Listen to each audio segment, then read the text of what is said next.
welcome to this deep dive. Let's start with an experience I think we all know. That feeling of anxiety around a white elephant gift exchange. Oh yeah. The dread is real. It really is.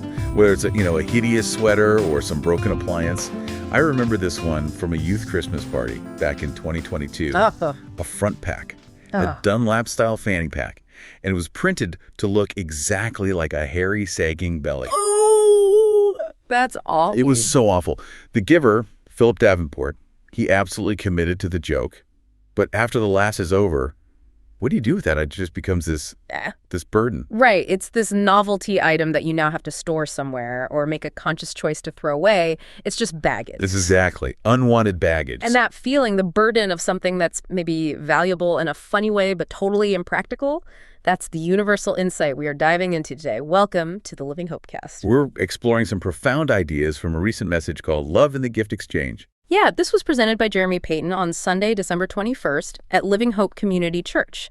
And if you want the full context, the video recording is available. You can find it on the Living Hope webpage, YouTube, Facebook, and on their church app. So our mission for this deep dive is to take that whole white elephant concept, the humor, the history, and especially that feeling of the burden, and uncover a powerful model for exchanging our own emotional burdens for God's promised gift of presence. The gift of Emmanuel. Mm-hmm. And we really have to start with the history, because the American tradition, what we think of as a white elephant exchange, it's a really distorted echo of a very serious, ancient royal custom. Yeah, we think of it as cheap junk, but historically, the white elephant is the opposite of that. These were incredibly rare animals. Right. Pinkish albinos, usually. And they were prized by the ancient kings in Siam, which is now Thailand and Burma and Laos. A king's power was literally measured by how many of these he owned. They were seen as divine. I mean, kingdoms went to war over them. There's an example from 1563 where the king of Burma invaded Siam just because the Siamese king wouldn't give him 2 of his 7 sacred elephants. That's incredible. And Thai law still says all white elephants belong to the king. They do. So these were legitimate, high-value status symbols, which brings us to the question. How did something so honored become a word for an unwanted, useless burden in the West? It all came down to the ruinous cost of maintenance. You had 19th century Western travelers like Charles Dickens observing this. A king, if you wanted to subtly ruin a noble he didn't like, he'd gift them a white elephant, a supposed gesture of favor. But because the elephant was considered divine, it couldn't work. Wait, it couldn't even pull a cart or something? Absolutely not. And on top of that, it required the most luxurious, decadent care imaginable. We're talking gourmet meals served on gold and silver plates. You're kidding me? And it needed Brahmin priests to sing it to sleep every single night. The noble who received it was forced to spend his entire fortune just to maintain this sacred animal, which had its own royal title, by the way, so he wouldn't offend the king. Wow. So the gift was valuable, but the obligation to maintain it would just wipe you out. Completely. An expensive, impractical burden you could not refuse. And that's why the metaphor stuck. It's something that seems valuable, but it just drains your resources to maintain it. Okay, let's connect that to our emotional lives. The message makes this point that we all carry these metaphorical white elephant gifts. Habits, emotional reactions, burdens we inherit that we constantly maintain, even when they're not helping us. And this leads right into how we handle pain. When someone we care about is in high emotional pain, grief, fear, anger, what do? We try to give them a high-value gift. Logic, insight. A solution. Exactly. But our delivery method turns that insight into a burden. And this is what the message calls countering. Their emotion is way up here, so we try to counter it by bringing our emotion way down here, using logic. It feels like we're helping them stabilize. But it often does the exact opposite. I mean, think about these common scenarios. A kid is totally distraught over a lost toy, and the parent says, "Oh, honey, you have lots of other toys." Right. Or a friend is devastated about missing a promotion, and you counter with, this is probably a blessing in disguise, less stress. Or when someone is just venting about a huge $1,000 car repair, and you say, well, at least you have a car. Mm-hmm. You're trying to offer perspective, but the timing is it's all wrong. That logic, that insight, it is valuable. But in that moment, it's a white elephant gift. Because the timing turns that insight into a burden. Precisely. You are giving the person insight when what they actually need on a fundamental level is presence. So now, this person who's in pain has to spend their emotional energy trying to agree with your logic instead of just feeling their sadness. You've just handed them a mental white elephant to take care of. Yes. The message used this brilliant analogy. The person giving the advice thinks they're being the calm in the storm. But to the person receiving it, they come across as a distant shore to a drowning person. Wow. You're basically signaling, I am not where you are right now. And it's so hard to just sit in that tension. We default to fixing because it gives us a sense of agency. We feel helpless, so we try to control the narrative. But if our deepest human instinct when we're in distress is to look around and see if anyone is with us, to feel synced up, then the greatest gift isn't a fix. It's connection. And that is why the centerpiece of this whole message is the name Emmanuel. God with us. It's so radical. God doesn't stand on the shore shouting directions. Here's how to swim better. Right, just pull yourself out. No. Jesus jumps into the water with us. He is Emmanuel in the deep end. He enters every emotional state. He's present when we suffer because of other people's choices, because of our own stupid mistakes, or even when we're anxious about things that seem small later or things that might never even happen. And this isn't just a nice idea. The scriptures really ground this in empathy. You see it in Hebrews 4.15, which makes it so clear. It says, we don't have a high priest who is unable to empathize with our weaknesses.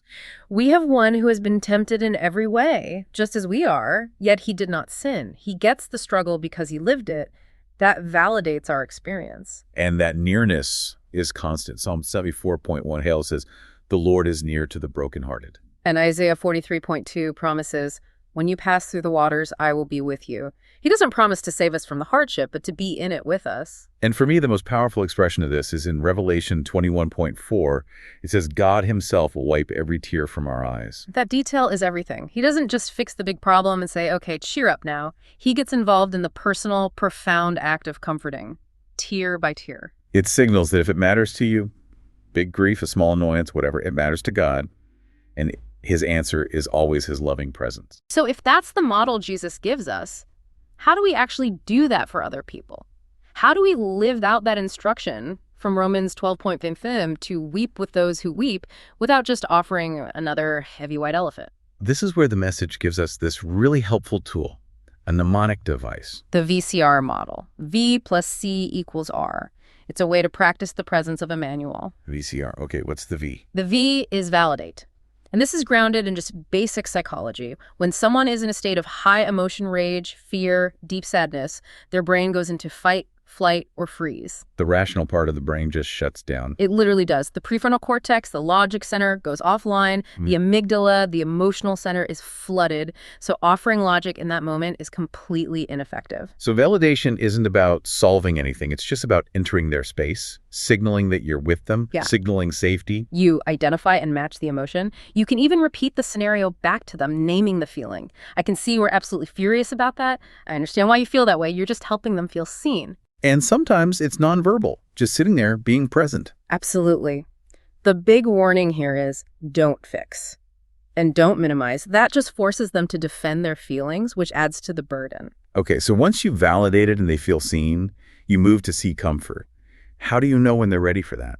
You have to test the water gently.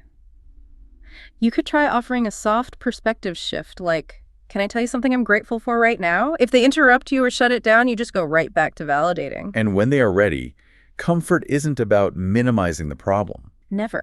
It's about finding something genuine to appreciate in spite of the problem. You're showing them a wider reality without denying the valley they're in. And sometimes your presence is the comfort.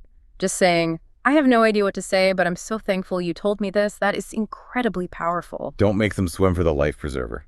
That's the perfect way to put it. The quote from the message was, when someone is drowning, it's not the time for a swimming lesson. Right. And so V plus C, done consistently, leads to the R resilience. It actually helps repattern the brain to handle these feelings better over time. And this is where it gets really personal. We can VCR other people, but what about the white elephants we carry inside ourselves? The shame, the destructive habits. We can VCR ourselves. And the message gives us 3 really powerful concepts from other cultures to help us do that.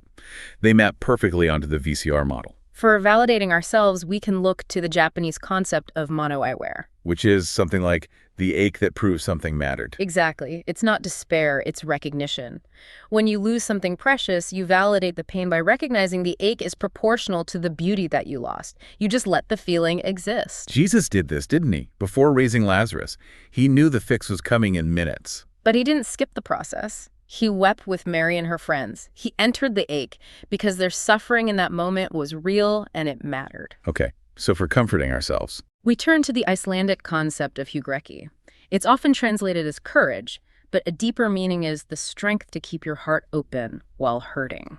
So instead of tightening up around fear or betrayal, you choose to stay flexible, open. And that choice is the comfort. Think about Jesus before the crucifixion. He was deeply troubled. The normal human reaction is to armor up, get cynical about the people about to betray you. But he did the opposite. He washed Judas's feet. He kept his heart open to Peter and the others who would abandon him. He practiced hugrekki.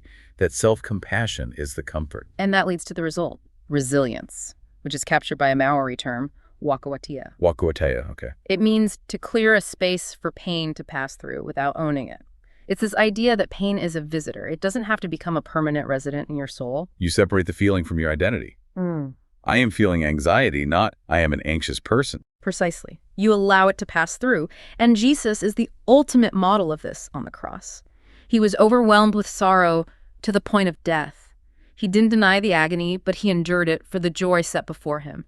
He drank the cup, but saw through the pain. So that's the exchange then. The temptation is always to give a white elephant to fix, to minimize. But the real gift, the one with all the power, is presence.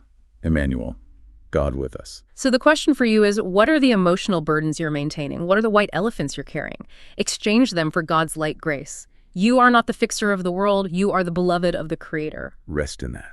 Rest in the confidence of Emmanuel who meets you right where you are, in laughter or in tears. And know that when you choose to just sit in the dark with someone else, you become a living example that the light has truly come.